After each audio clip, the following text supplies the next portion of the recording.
काफ़ी धमाकेदार कॉल्स लेकर आते हैं। Sushil ji good morning. वो 30,000 वाली कॉल इंटैक्ट है ना? अभी आपने रिवर्क तो नहीं किया उसको? जो रिसेंट मार्केट का मूव आया उसके बाद अभी भी इंटैक्ट है? और ज्यादा अब तो इरादा मजबूत हो गया है। अब तो चार्ट्स कहेगी या तो इस साल तू माला पहनेगा या तेरी फोटो माला पहनेगी। अक्रॉस द बोर्ड तेजी है। मैं थक गया पूरी रात कल काम करके कि ऐसे कौन से स्टॉक्स है जिसमें शॉर्ट करके 5% से ज्यादा कमाने की जगह नहीं दिख रही है जगह। मुझे लगता है डर का और इस घबराहट का अब ये अंत आ रहा है। क्या पता अगले मंगलवार तक जब हम आपसे जुड़े इस बाजार का पूरा माहौल बदल चुका हो। तो कब तक आएगा ये 30,000 फिर? और कौन कौन सा लेवल होगा जिस पर नजर रखनी होगी कि वो टूटा तो लगे कि नहीं, शायद नहीं आ पाएगा? देखिए, दो बातें हैं। मैं इस सवाल को अनुमति चाहूंगा थोड़ा उलट के बात करने की। कौन सा लेवल है जिसके ऊपर जाने के बाद ये हम बड़ी तेजी के व्यू को ट्रिगर करेंगे? निफ्टी के ऊपर अगर आज हम 23,150 पे बंद दे देते हैं, कल 23,125 पे, या परसों 23,000 के ऊपर बंद हो जाते हैं, तो हम एक तरफा तेजी को ट्रिगर कर देंगे। पहला पड़ाव होगा 25,000। और अगर कोई कारण से नीचे तक सरकते रह जाते हैं, 2-4 दिन और रिस्क जाता है बाजार, तो 48,600 के नीचे की बैंक निफ्टी अगर आएगी तो मन में घबराहट होगी। और अगर कोई कारण से 22,700 के नीचे निफ्टी जाती है तो घबराहट होगी। पर घबराहट का मतलब ये नहीं कि आज हमको लेके ही बैठ गए। बहुत छोटी छोटी शॉपिंग अभी हमने करी है, तैयारी कर रहे हैं बड़ा हाथ मारने की। और बड़ा हाथ हम मारेंगे जब 23,150 के ऊपर निफ्टी बंद दे देगी। बड़ा हाथ फिर कहाँ मारेंगे? बैंक निफ्टी में या कोई पर्टिकुलर सेक्टर है जो, क्योंकि कुछ कुछ तो लीड करेगा इस मूव को फिर? सॉरी अनुज, सुनाई नहीं पड़ी आपकी बात। मैं कह रहा हूँ तो बड़ा बड़ा हाथ सबसे ज्यादा कहाँ मारेंगे? निफ्टी बैंक में मारेंगे, निफ्टी में ही मारेंगे, या कोई और पॉकेट से जो इसको लीड करेगा? देखिए, बारी बारी से सबका नंबर आएगा। अगर मैं 2 मिनट लूं, बैंक निफ्टी ने सब्सटेंशियली हायर बॉटम बनाया। जो कमजोरी है, निफ्टी ही पिछले लो से नीचे आई है, बैंक निफ्टी तो सिग्निफिकेंटली हायर बॉटम बना रही है। तो बैंक निफ्टी में लार्ज बैंक्स के अंदर हम कोटक महिंद्रा बैंक पे सिर्फ एक संदेह है, सारे के सारे लार्ज बैंक्स चलेंगे। और लार्ज बैंक्स में मेरे को लगता है सबसे ज्यादा रिटर्न हमें एसबीआई देगा। पर इन लार्ज बैंक से भी much more return smaller private sector banks में आएगी, जैसे आरबीएल, बंधन, डीसीबी, जिसको हम भूल गए, डीसीबी टाइप के जो बैंक्स हैं जिनको हम भूल गए, उससे भी ज्यादा रिटर्न आएगी स्मॉल फाइनेंस बैंक्स में। चाहे जाना स्मॉल फाइनेंस है, एयू बैंक है, ये सारे 60-70-80% भागने को तैयार है। तो सबसे पहला सेक्टर हो गया बैंक्स।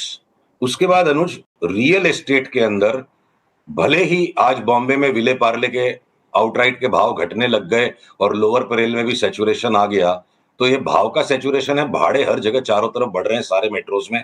मुझे लगता है एक ग्रैंड फिनाले रियल एस्टेट का बाकी है। और रियल एस्टेट के स्टॉक्स में डीएलएफ जैसा हाईएस्ट वेटेज स्टॉक 50% अगर बढ़ेगा, ओवरऑल 65% बढ़ेगा, और अगर गोदरेज प्रॉपर्टीज 75 बढ़ेगा, तो शोभा जैसे स्टॉक्स 2 गुना 2.5 गुना भी हो सकते हैं, जो छोटे वाले नॉन एफ&ओ स्टॉक्स है। और रियल एस्टेट के साथ साथ एलआईसी हाउसिंग फाइनेंस और हुडको जैसी हाउसिंग फाइनेंस कंपनीज हमें यहां से डबल होते दिखती है। तो ये हो गया रियल एस्टेट, बैंकिंग। अब मैं अगर फाइनेंशियल सर्विसेज में आऊं, इंश्योरेंस पे अक्रॉस द बोर्ड तेजी। एलआईसी 40% बढ़ जाए, एसबीआई लाइफ, एचडीएफसी लाइफ 60-70% बढ़ जाए, सीडीएसएल जैसा स्टॉक वापस डबल हो जाए यहां से। बीएसई जिसको भी अब ले लेके बेच के थक गए, बोर हो गए, परेशान हो गए, अब उसमें भी पैटर्न बन रहा है कि एक बार बीएसई भी उछल के 6,000 हो जाए। ऐसे में एंजल ब्रोकिंग और मोतीलाल ओसवाल 60-70% बढ़ जाएंगे तो बड़ी बात नहीं है। तो मैं एक बार रुकता हूं, आप पूछो मेरे से। ऐसा एक भी सेक्टर नहीं है मेरे पास जहां पे आप पूछो और मैं आपको 60-70-80% के रिटर्न वाले स्टॉक्स नहीं बताऊं। आप पूछो, मैं बताता हूं सेक्टर वाइज। आते हैं फिर ऑटो पे काम करते हैं। सुशील जी, ऑटो पे आपका टेक क्या है फिर? ऑटो के अंदर देखिए, हमारी इस वक्त टॉप 4 पिक्स जो हैं, TVS motor already substantially higher bottom बना चुका है। बजाज ऑटो और Hero MotoCorp minor higher bottoms बना चुके हैं। और टाटा मोटर्स बिल्कुल बॉटम ऑफ द बैरल को स्क्रैप कर रहा है। जैसे ये 3-4 दिन के बंद भाव के ऊपर बंद आ जाता है, आरओसी 5 डे आरओसी पॉजिटिव हो जाती है। ये मेरे 4 बेस्ट पिक्स हैं। ल्यूकवार्म रिटर्न्स में एक्सपेक्ट कर रहा हूं इस लेवल से मारुति में और एमएनएम में, इसलिए मैं उन दो को छोड़ रहा हूं। और सारी 2 व्हीलर कंपनीज और 4 व्हीलर में टॉप पिक टाटा मोटर्स।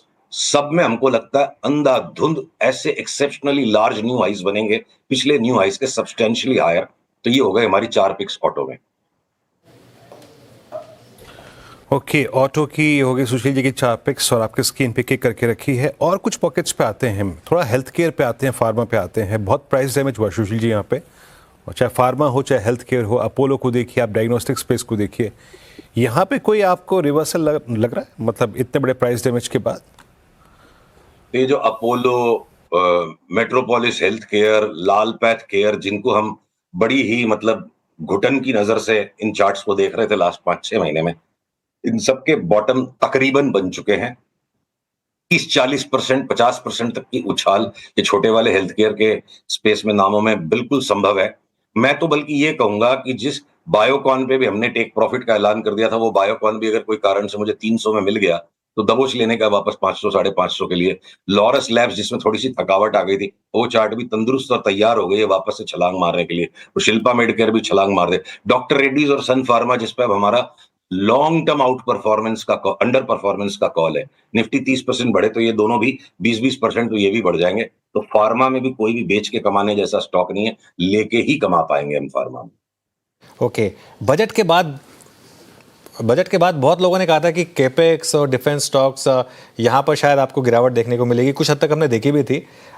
यहाँ पर अब कुछ बॉटम फिशिंग का इरादा है क्या, और स्टॉक स्पेसिफिक कहाँ मूव अच्छे लगेंगे? अनुज, ये जो निफ्टी का डबल बॉटम बना और फिर डबल बॉटम के भी ये थोड़ा नीचे रिस गया, पहले 1000 पॉइंट बढ़ने के बाद निफ्टी ने जो धोखा दे दिया, तो बच्चे खुचे भी जो थे ना, जो रूसे हुए फूफा बोले कि अभी हम शादी की बारात में शामिल नहीं होंगे, अब इनका भी मूड बन गया। फिर वो लगता है कमिंस, एबीबी, सीमेंस की जो चार्ट है, काश मैं आपको दिखा पाता, इतनी सारी चार्ट्स, संक्षिप्त शो है ये, 10 मिनट में इतनी सारी चार्ट्स नहीं दिखा सकते।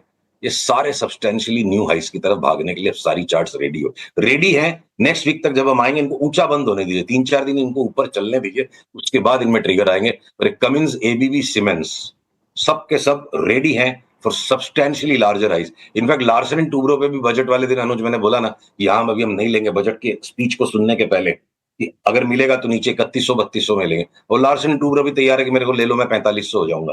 ट्रिगर आने दीजिए, पैटर्न रेडी हो गया, सेटअप रेडी है, एंट्री नहीं बनी है। अब तो लार्सन एंड टूब्रो जैसा भी मूव लाई हुई चार्ट कि मैं चलने के मूड में नहीं हूं, उसका भी मतलब अंत आ गया है।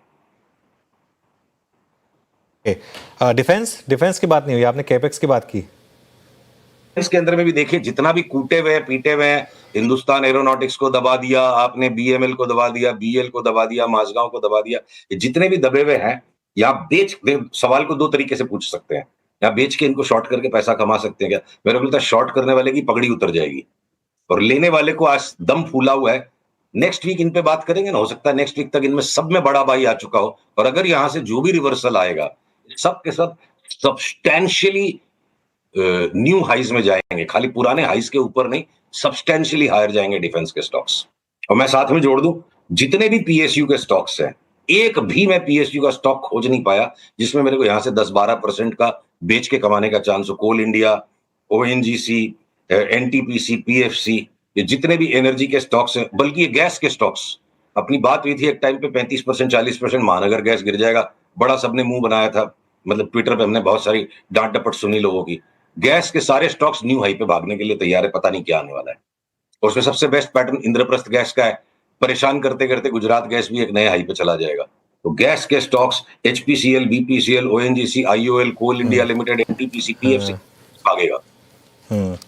अच्छा सुशील जी, तो बुरा मत मानिएगा, लेकिन निफ्टी डे लो पर आ गया, 22,850 पर है, तो अभी तो खैर 30,000 बहुत दूर दिख रहा है। कोई ऐसा लेवल है जिस पर आप कहेंगे कि नहीं, ये कॉल नलीफाई हो गया है लोअर साइड पर? भाई साहब, ये 30,000 का व्यू जो है ना, टेलीस्कोपिक व्यू है, 12 से 15 महीने का।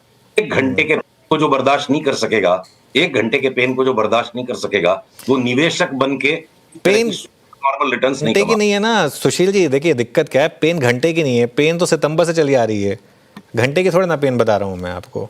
भाई ये तो बाजार का साइक्लिकल नेचर है। 26,000 पे जब हमने 23,000 की आपसे बात की थी, ऐसा लग रहा था आप लोग डांट दोगे मेरे को, मतलब उस वक्त इतनी कड़वी लग रही थी वो बात। अब हम आ चुके हैं वहां पे, तो इस पेन को थोड़ा सा बर्दाश्त कीजिए, अगले वीक तक कलर बदल सकता है, जब बदलेगा तब हम बात करेंगे, एम्फसाइज तब करेंगे। मैं आज ये जताने आया हूं कि जब इतना झेल चुके हैं, देखिए ये शब्द आपको हो सकता है किसी को लगे इररिस्पॉन्सिबल है, किसी को लगे बहुत अग्रेसिव है, पर जो दिख रहा है वही मेरा बोलना, मेरा धर्म है।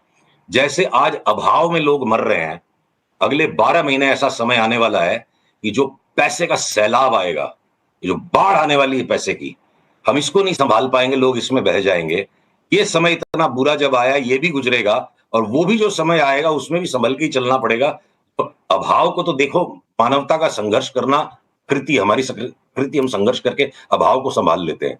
सैलाब आएगा और उसमें जो इनडिस्क्रिमिनेट स्पेंडिंग हो जाएगी, इनडिस्क्रिमिनेट लीवरेज जब बनेगी। आज जो ये बात मैं कह रहा हूं 30,000 की, और सबका मन कर रहा है कि बस इसको बंद कर दो, टीवी को क्या बोल रहा है ये। 30,000 पे जब मैं बोलूंगा कि मार्केट गिर जाएगा वहां पे भी कोई बिलीव नहीं करेगा। तो ह्यूमन नेचर है मतलब क्रॉस द बोर्ड। अब मैं आपको बताऊं स्टील स्टॉक्स, जो स्टील पे बात नहीं हो पाई, स्टील पे भी हमने आपसे 10-15 दिन पहले बोला जिंदल के नाम अब हम नहीं लेंगे। अब जेएसडब्ल्यू एनर्जी और जिंदल स्टेनलेस में भी ऐसे पैटर्न्स बन गए। बस हम ट्रिगर के वेट में अगले मंगलवार तक हो सकता है पूरे बाजार का कलर चेंज हो जाए। अगले मंगलवार को आप मेरे को पूछोगे नहीं कि तेजी है कि नहीं, आप यही पूछोगे क्या लेना है। मेरे को ऐसा लग रहा है, देखते हैं अगले मंगलवार क्या होता है। तो जेएसडब्ल्यू एनर्जी और जिंदल स्टेनलेस में भी वो पैटर्न रेडी हो गया कि यहां से डबल हो जाए। तो यार बहुत बड़े बुल रन की तैयारी कर रहा है। और देखिए इनर्शिया एक ह्यूमन नेचर है। अब अगर गवर्नमेंट ऑफ इंडिया का out of phase, out of the world की साइकिल से अगर हम अलग हो गए, टैक्स कट, रेट कट, अब हमारे यहां से अगर सीरियस गवर्नमेंट स्पेंडिंग सामने आ जाती है, और एक बहुत महत्वपूर्ण बात है जिससे एक बार के लिए हम अपना बिंदु समेटूंगा, लॉन्ग रन में तो रुपया डिप्रिशिएट कर रहा है डॉलर के सामने, और लॉन्ग रन में स्टॉक मार्केट में भी बेतहाशा तेजी है। पर ये बेतहाशा तेजी जो लॉन्ग रन में आ रही है, अगर मार्केट टाइमिंग का लाभ लेना है तो 70 to 80% रिटर्न स्टॉक मार्केट की उन 4-5 महीनों में आती है, साल डेढ़ साल में, उन 4-5 महीनों में आती है जब हमारा रुपया बेतहाशा मजबूत होता है, डॉलर का करेक्शन होता है। किसी को पता भी नहीं चला, बात भी नहीं उठी, इतना हम परेशान हो चुके हैं शेयर बाजार से। लास्ट 7-8 दिन में रुपया कितना स्ट्रांग हो गया। तो रेट कट, रुपए की स्ट्रेंथ, रेट कट, रुपए की स्ट्रेंथनिंग, टैक्स कट, और अब बची क्या चीज है इस पूरे हवन में? सिर्फ जो चाहिए। नहीं बिल्कुल नहीं, आपकी बात सही है। देखिए सुशील जी, असल में होता क्या है, देखिए पहली बात तो मैं खैर किसी को डांटता नहीं, और ना ही मैं मतलब आप तो खैर उम्र में मुझसे बड़े हैं तो मैं आपको क्यों डांटूंगा। और दूसरी बात, बिल्कुल कॉल सही होती हैं, और आपकी कॉल जब सही होती है तो हम अप्रिशिएट भी करते हैं। लेकिन मैं सिर्फ इसलिए पूछ रहा हूँ क्योंकि वो 30,000 का कॉल आपका है, लेकिन आप हमारे चैनल पर ले रहे हैं, तो एज अ रिस्पॉन्सिबल एडिटर मेरा भी एक फ़र्ज़ बनता है कि पूछूं कि कहाँ वो कॉल गलत हो सकती है। तो इसके लिए मेरा व्यू था वो 30,000 की कॉल, हमको शब्दों को चेंज करना चाहिए जिससे सारे लोग सावधान रहें। 30,000 तक की संभावना को मद्देनजर रखते हुए कि जब इतना बड़ा मौका बन सकता है, यहां हमें हिम्मत करनी चाहिए। 30,000 के लिए शॉपिंग अभी शुरू नहीं हुई है, काम टुकड़े टुकड़े में करना पड़ेगा। 23,150 के ऊपर गया तो हम 25,000 की कॉल लेंगे। 25,000 के बाद जब करेक्शन आ जाएगी 500, 700, 800 पॉइंट की, फिर दोबारा से रिव्यू करेंगे। 30,000 तक की जगह है। ये 88 का डॉलर अगर 81 तक आ गया, 88 का 81 तक आ गया, तो आप समझो 11% तक की अगर डॉलर में अप्रिसिएशन आ गई, 22-23% तो निफ्टी खाली इसी में बढ़ जाएगी। साथ में आपकी टैक्स कट, रेट कट, और गवर्नमेंट ने अगर दबा के स्पेंडिंग कर दी, 25-30% के रिटर्न बनने में टाइम नहीं लगेगा। तो ये संभावना है, और ये संभावना मुझे काफी स्ट्रांग लग रही है, और इस संभावना पे हमें टुकड़े टुकड़े में काम करना पड़ेगा। मैं ये बिल्कुल नहीं कह रहा हूं कि आप घर बार बेच के भी शेयर बाजार में पैसे लगा दो। मैं ये कह रहा हूं, जान घबरा रही है ना, 1-2-3 दिन और भगवान का भजन कर लो, हड़बड़ा के माल मत बेचो। जब यहां तक बर्दाश्त कर लिया, बिल्कुल दिन का धीरज और रख दो। अच्छा, दिल से चाहूँगा कि आपकी कॉल सही निकले, क्योंकि अगर ऐसा होगा तो जो हमारे इन्वेस्टर्स और जो हमारे व्यूअर्स हैं उनका फायदा होगा। राकेश झुनझुनवाला जी की जो फेवरेट लाइन थी ना, मंदी में सबका मुंह काला, तेजी में सबका बोलबाला। तो अभी 4-5 महीने में सबका मुंह काला हो चुका है। अब हिम्मत का मुंह काला करा लिया हमने, हिम्मत करो, शांति रखो थोड़ी सी, हो सकता है वापस से बोलबाला आ जाए। वही है, बस हिम्मत थोड़ी सी टफ है इस मार्केट में। चलिए सुशील जी, बहुत बहुत शुक्रिया आज हमारे साथ जुड़ने के लिए। अगले मंगलवार आपसे फिर एक डिटेल डिस्कशन करेंगे। आज हमारे साथ जुड़ने के लिए